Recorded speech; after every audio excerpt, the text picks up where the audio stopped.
Educação Legislativa em Movimento. A Assembleia Legislativa de Mato Grosso realizou mais uma edição do projeto Educação Legislativa em Movimento. O objetivo é aproximar o cidadão do legislativo. Vamos acompanhar o que esses alunos estão aprendendo aqui hoje. O importante de um projeto como este é colaborar para que sejamos um cidadão de bem não só hoje, mas como amanhã também. Reforçou o conceito de democracia, de política, que como jovem, como cidadã, eu preciso ter, além de conceitos de sustentabilidade pelas condições que o nosso planeta se encontra hoje. É super importante reduzir, reciclar, reutilizar. Eu aprendi a história da Assembleia, a história do Mato Grosso e a importância política para o Brasil. No evento, os estudantes assistiram palestras, realizaram atividades de educação ambiental e participaram com apresentações culturais. Mexeu com a comunidade, sim. E a gente sentiu que a adesão foi maior do que esperado. Assembleia Legislativa.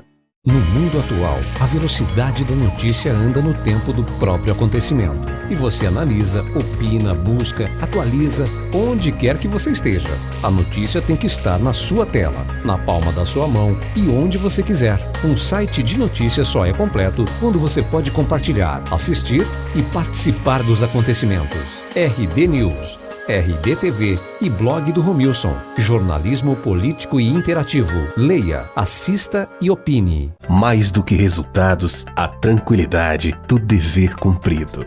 Mais do que estatísticas, felicidade nas pequenas coisas. Mais do que empreender, fazer do mundo um lugar melhor. Baixe o modelo de balanço social, preencha e envie para Assembleia Legislativa de Mato Grosso até 31 de agosto. Certificado de Responsabilidade Social de Mato Grosso. Simplesmente mais que empreender. Assembleia Legislativa de Mato Grosso.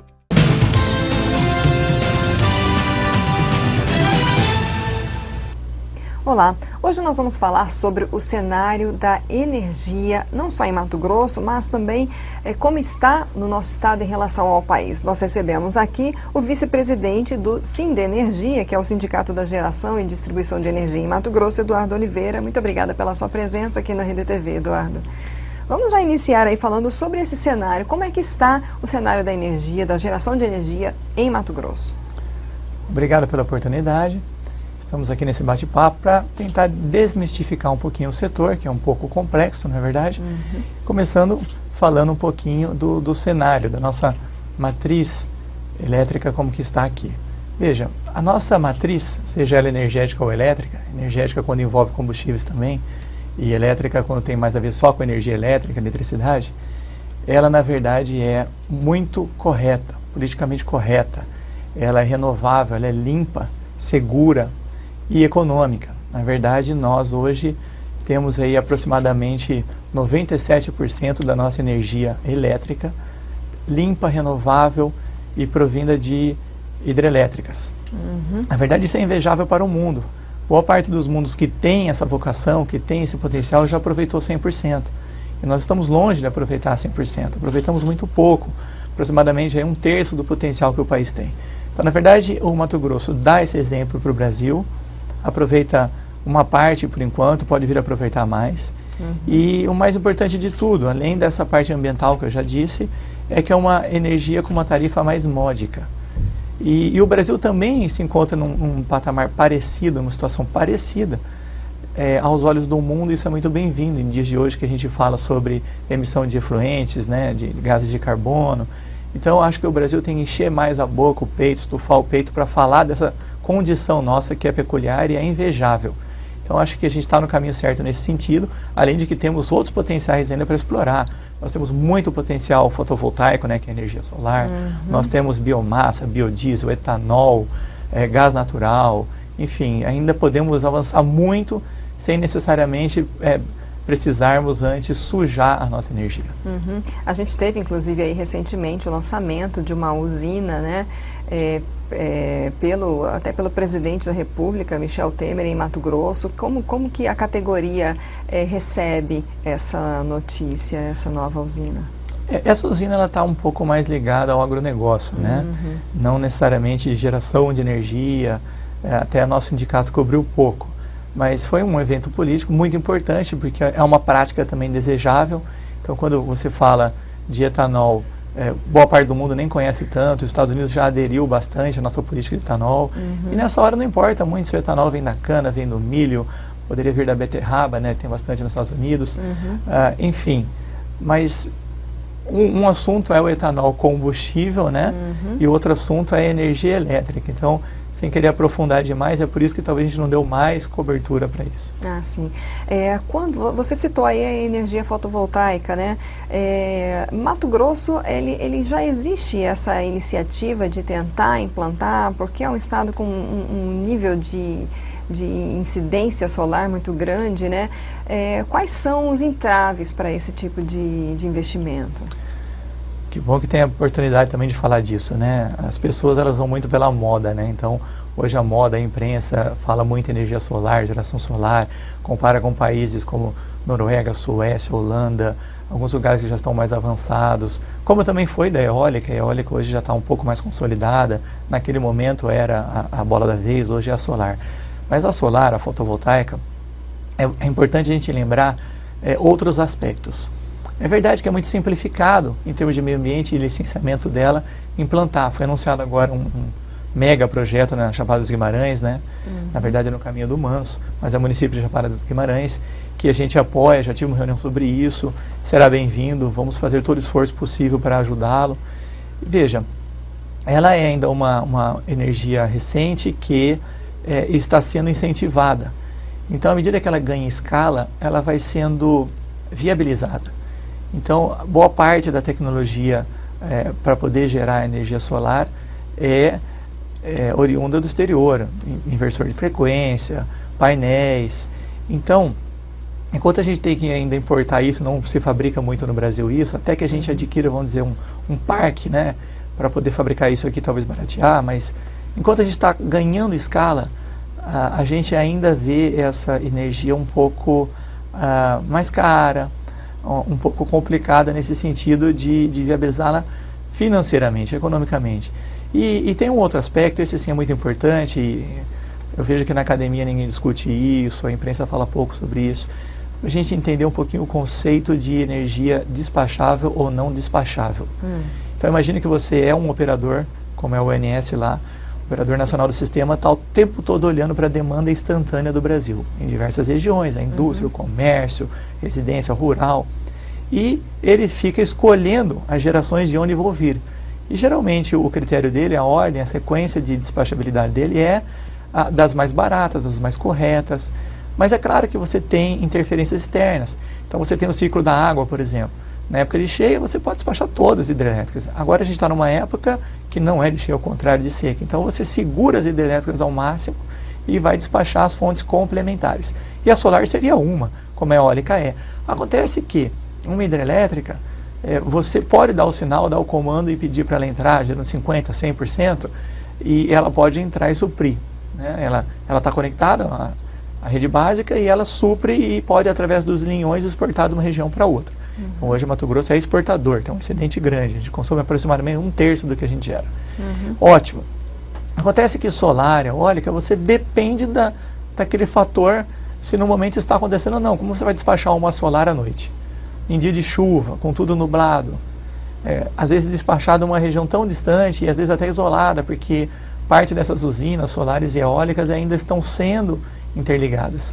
Então, às vezes você quer injetar aquela energia, mas não é bem assim. Você tem limitações. Então, o operador sabe bem o que é a dificuldade de despacho, mas o consumidor não percebe isso. Isso é muito etéreo, muito difícil de falar, né? Muito abstrato. Mas é importante lembrar dessa dificuldade do solar. O sindicato, ele tem quantos associados no estado, assim, de energia? A gente tem mais de uma categoria de associado, né? Associadas a empresas, aquelas que já têm projetos. Você pode ser um associado e contribuir para participar do setor. Mas, enfim, a gente tem aproximadamente aí 44, mas aí tem que fazer essa distinção exatamente, não sei dizer o número. Isso varia um pouquinho. E também as novas usinas que vêm chegando para o estado começam a se associar. Elas são impactantes, são grandes, né? O HE Telespires, o HE Sinop, daqui a pouco o HE Colíder. E fazem agora, nosso estado está nessa condição de exportador, nessa, vamos dizer assim, nessa soberania desejável para qualquer planejador, né, que é ter energia à vontade, energia mais barata, energia que pode ser despachada. Então, só lembrando, isso é uma vantagem no Mato Grosso nesse momento, né? O que para vocês, né, para a categoria, é considerado um desafio daqui para frente, né? Porque a gente sabe, por exemplo, que existem também muitos entraves jurídicos, né? Quando se fala em instalação de uma nova, às vezes até de uma pequena hidrelétrica, tal, mas existem aí os questionamentos ambientais, né?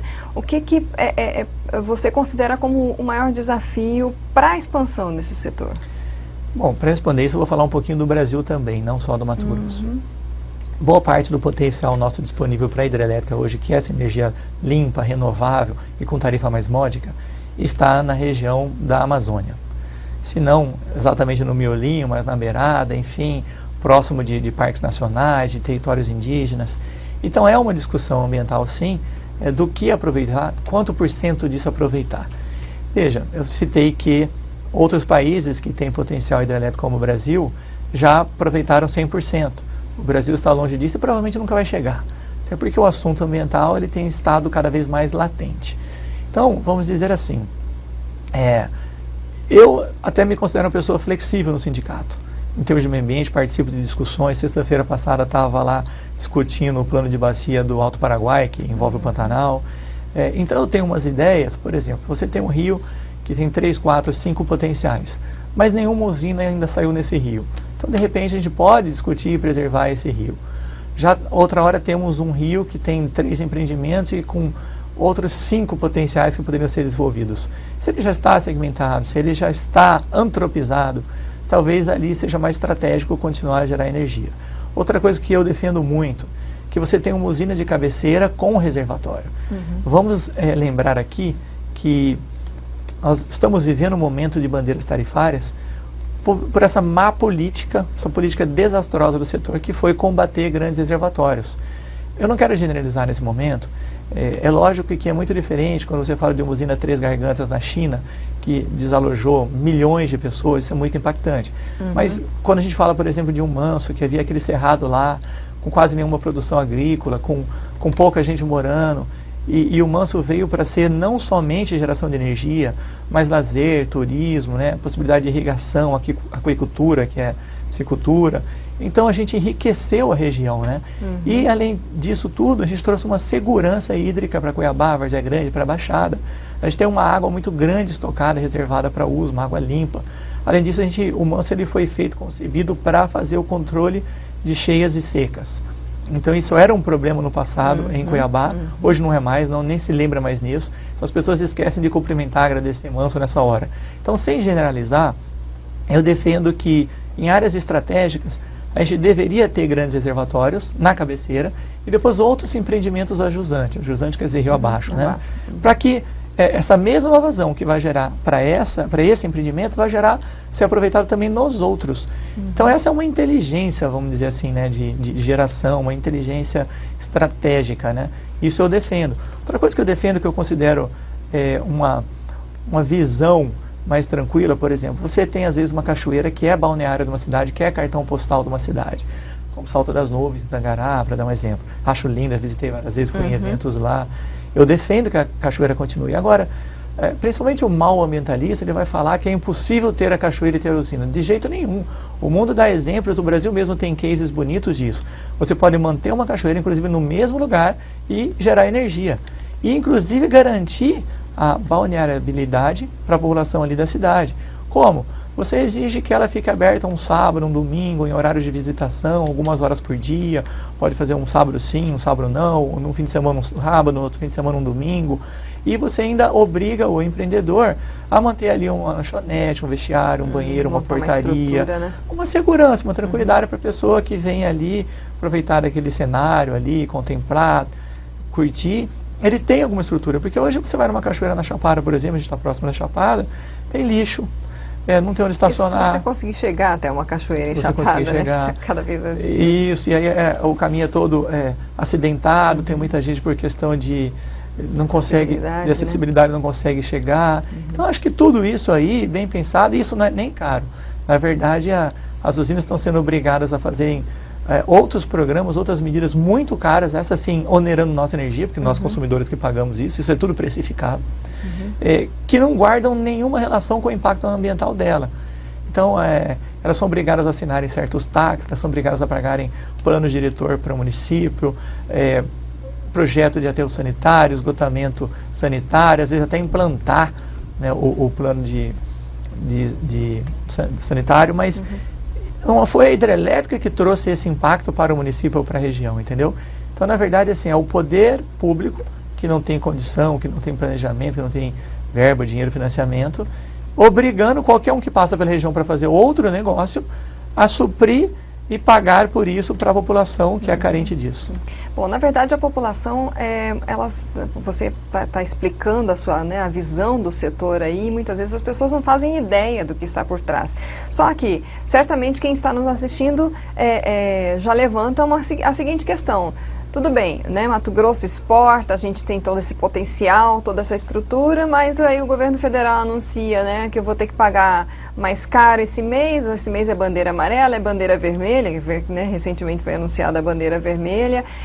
Investimentos, às vezes, que são feitos, que a gente estava até conversando antes aqui da entrevista no estúdio, às vezes as prefeituras fazem investimentos para baratear, né, o custo com a sua energia, mas não tem reflexo para o consumidor. Em Mato Grosso, inclusive, a empresa de energia é a campeã, ou uma das campeãs em reclamações do PROCON.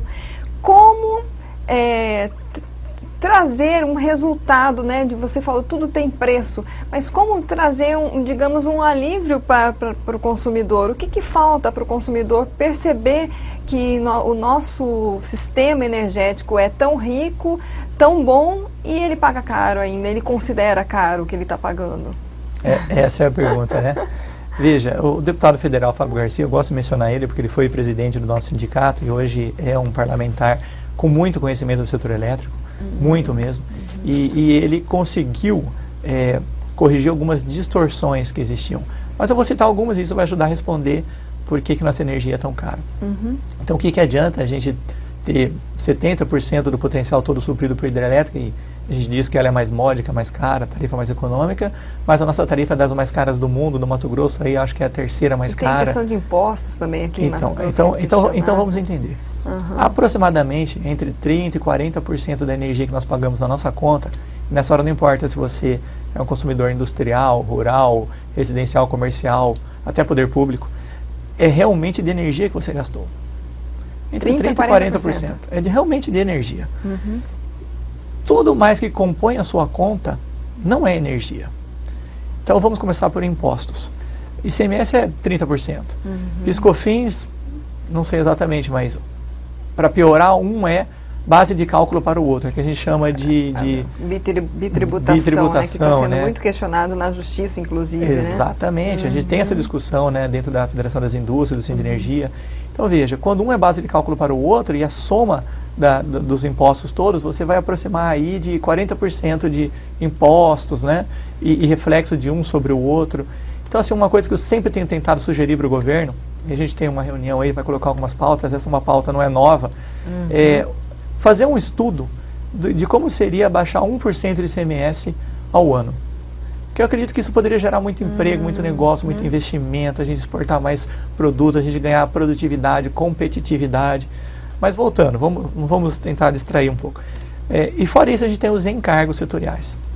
Os encargos são essas siglas difíceis de entender e elas vão mudando, uma absorve a outra, essa aqui deixa de existir, muda a sigla porque o governo achou mais bonitinho uma letra nova.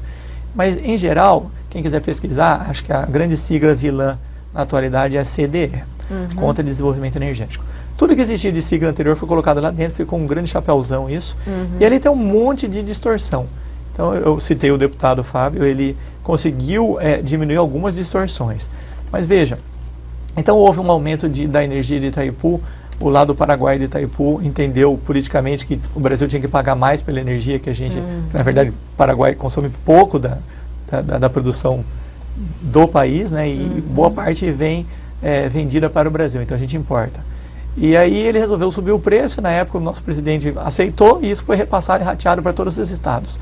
E a gente poderia defender Mato Grosso nessa hora, mas espera aí, Itaipu está lá no Paraná, Mato Grosso gera 3 vezes o que precisa para atender a demanda. Por que nós temos que pagar essa conta junto, esse rateio por Itaipu? Primeiro que nós não concordamos. Um presidente fez isso num ato, de uma maneira sem conversar com ninguém, e todo mundo paga essa conta, só para citar um exemplo. E temos outros encargos lá dentro. Alguns são estímulos por pesquisa, por eficiência energética, esses até apoiam. Mas tem muita coisa errada, por exemplo, o Sudeste, o Centro-Oeste, pagava na bandeira vermelha e amarela um peso maior do que o Norte e o Nordeste, porque Norte e Nordeste nessas horas são coitadinhos. Então, a gente paga um subsídio para eles terem energia mais barata para produzir lá. Então, esse tipo de coisa, esse tipo de distorção para o Brasil, acho que não cabe mais, já foi o tempo disso. Hoje, com a informação que nós temos, a gente não pode mais aceitar, e o consumidor não pode mais aceitar. E tudo isso vai para conta dele. Vamos pegar o gancho aqui da bandeira amarela e bandeira vermelha. Quando as bandeiras vieram, até a ideia é boa, era para sinalizar para o consumidor que a energia dele está encarecendo, naqueles meses de seca, por exemplo. Então, para ele segurar o consumo, pegar leve no ar-condicionado, no chuveiro elétrico, no ferro elétrico, nada mais do que isso. Só que antes, quem pagava por esse aumento nessa época, desse custo, era o governo. Depois o governo fez uma verdadeira lambança no setor. Foi uma política desastrosa. MP 579, para quem quiser, tem material farto criticando essa medida provisória. E de lá para cá surgiu uma grande insegurança jurídica no setor. Então vamos pegar o exemplo dessa política. O que ela fez foi transferir para o bolso do consumidor essa conta. O governo pagava com esses recolhimentos desses encargos, ele falou, não tenho mais dinheiro, não tem mais no tesouro, o governo está falido, vamos repassar para o consumidor de uma maneira que ele nem perceba muito. Então eu quero pegar até esse exemplo aí e citar um exemplo mais atual agora. O nosso ex-prefeito Mauro Mendes fez a licitação da substituição das luminárias por LED, que é uma tecnologia mais nova, mais eficiente, de toda a iluminação pública na capital. Ok, parabéns, louvável como prefeito, como planejador. Acontece que, vamos entender o objetivo final disso. Então, se nós vamos ter 60% de economia com consumo de energia nessa hora, e quem paga pela iluminação pública hoje é o consumidor, né? A gente tem que ter desconto na conta. Exatamente, quer dizer, vamos fazer isso por quê? Vamos fazer isso porque a gente precisa baratear a conta do consumidor, inclusive o comercial, o industrial, ele precisa produzir mais barato, ele precisa ser mais competitivo para empregar mais gente, e assim que volta o crescimento, né? Mas não, ninguém fala para onde vai esse dinheiro, quer dizer, ótimo, é uma economia, fica com o governo, fica com a prefeitura, vamos voltar a falar de novo da bandeira tarifária. Quando ela veio encarecendo a conta, principalmente a vermelha, que nós vamos viver agora mês que vem, tem um reflexo disso, o ICMS e o PIS/COFINS que incidem sobre isso, que a gente já fez um ato dizendo que isso é inconstitucional, já entramos com uma ação, com uma DIN, não conseguimos nada até agora porque é muito político esse julgamento, mas entenda que essa parte que o ICMS recolhe sobre a bandeira tarifária não deveria existir de jeito nenhum, mas assim, o governo estadual acha isso muito bem-vindo, não quer acabar com isso nunca. Então hoje o governo estadual, através da Cefaz, vai defender a bandeira tarifária sempre, né? Porque é bem-vindo esse dinheiro, é uma verba assim totalmente extraordinária. Não planejei, não passei ela na Assembleia, onde quer que seja para aprová-la, e ela está caindo aqui para usar. Dinheiro a mais do bolso, né? Ok, Eduardo, a gente já tem aí acho que mais de 20 minutos de entrevista. Para a gente encerrar, tem mais alguma situação que você gostaria de pontuar, que você considera importante a gente trazer aqui? Eu gostaria de pontuar um pouco das conquistas do nosso sindicato. O Sindenergia conseguiu, para citar algumas das mais recentes, fazendo uma boa briga jurídica, né, com as ações civis públicas, que começam a generalizar, dizer que não pode ser mais nenhum empreendimento, seja próximo do Pantanal, próximo da Amazônia. Conseguimos derrubar algumas liminares dessas aí. Conseguimos garantir que o governo voltasse a fazer o balanço energético, que estava parado, retomamos o balanço energético, que mostra de maneira geral o potencial energético nosso. Aí eu falo também de combustível nessa hora, de gás e tudo, não é só eletricidade. Estamos aí participando, minutando junto o programa Investe em Energias Renováveis, que ele atende solar, geração distribuída, ele atende CGH, atende gás natural, enfim, toda energia que é renovável, ele está contemplando, ele está quase pronto, ele precisa ser aprovado agora. Então são algumas conquistas importantes, né, que nós tivemos aí. Defendemos aí a eficiência energética. Esse ano o nosso seminário falou da eficiência energética. Esse exemplo de substituir luminárias antigas por LED é só um exemplo disso, mas isso também pode ser feito para motores, para muitos outros componentes de refrigeração, iluminação em geral, são os melhores exemplos. Isso ajudaria e muito. E por último, dizer o seguinte, o Mato Grosso é um gigante, ele é maior produtor em soja, em algodão, em carne, madeira, uma série de coisas. E ele hoje já tem esse superávit de energia, né? Mas por que não ser também um campeão em energia, em exportação de energia? Desde que, é claro, cumprindo todas as medidas, todos os programas mitigadores de impactos, sem dúvida, eu sempre vou defender isso. Mas eu entendo que a gente não pode limitar um potencial do Estado. Chega de produzir algodão, chega de produzir, já deu, tá bom, vamos parar por aqui. Ou chega de produzir energia, ou chega de produzir carne. Acho que quanto mais a gente produz, mais a gente cresce, desenvolve, distribui riqueza, mais a gente melhora essa desigualdade. Eu acho que a vocação do Mato Grosso é sim ser grande. E por isso vou defender sempre que a gente possa produzir mais empregos e mais riqueza. Ok, muito obrigada pelas suas informações. Eu que agradeço, obrigado. Nós conversamos hoje com Eduardo Oliveira, vice-presidente do Sindenergia, que é o Sindicato de Geração e Distribuição de Energia em Mato Grosso, falando um pouco sobre o cenário do Estado em nível também nacional, né? Mato Grosso, ele acabou de afirmar aqui, é exportador de energia. Falamos um pouco aí sobre o panorama geral no Brasil, falamos sobre questões das contas, né? O ponto de vista do consumidor, que é muito questionado, e Mato Grosso tem aí uma condição que é sempre desafiadora, porque o consumidor não consegue compreender como a conta dele às vezes está alta, né? E aí ele explicou aqui os percentuais, o quanto disso, 30% a 40% disso é energia, o restante impostos e outras atribuições. Então, na verdade, é importante a gente saber, até para a gente cobrar, para a gente acompanhar, para a gente pressionar o nosso governo, os políticos, a reverem essas questões, né? Isso, a conta de energia em Mato Grosso, como eu afirmei e reafirmo aqui, a gente sabe, já teve o PROCON por aqui, é campeão, né? A empresa de energia é campeã em reclamações. Então eu convido você a compartilhar essa entrevista, a passar adiante, o nosso site está ali, a entrevista no RDTV, também temos no YouTube e no Facebook. A gente se vê na próxima.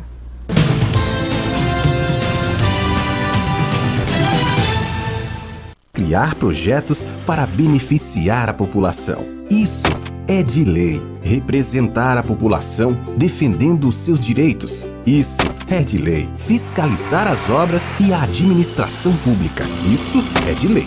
Aqui, na Assembleia Legislativa, é de lei trabalhar pela mudança e pelo bem do cidadão. Conheça mais o nosso trabalho pelo site Assembleia Legislativa. Você participa. A mudança acontece.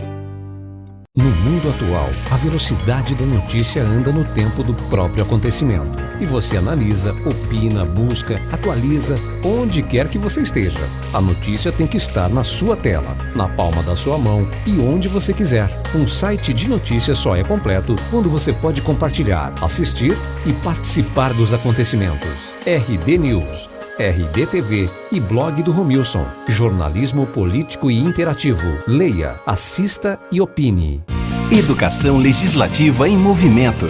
A juventude representa o futuro da nossa democracia. Por isso, a Assembleia leva às escolas o projeto Educação Legislativa em Movimento. Nessa edição, visitamos Vila Bela da Santíssima Trindade, um município rico em história e cultura. A gente percebe o quanto que isso tem aumentado, ampliado o conhecimento, né, dos alunos e tem despertado neles também o grande interesse para a diversidade de assuntos que foram tratados nesses 2 dias aqui na nossa escola. Foi interessante, foi divertido e motivacional para todo mundo. O povo de Vila Bela nos recebeu de braços abertos e participou das diversas atividades oferecidas, como o teste vocacional, estudos sobre a história da cidade e do parlamento, oficina de reciclagem, entre outras. A imagem que fica é uma imagem positiva de que a Assembleia cumpre o seu papel no seu dia a dia e também que eles ganham conhecimento e junto com o conhecimento, cidadania. Assembleia Legislativa.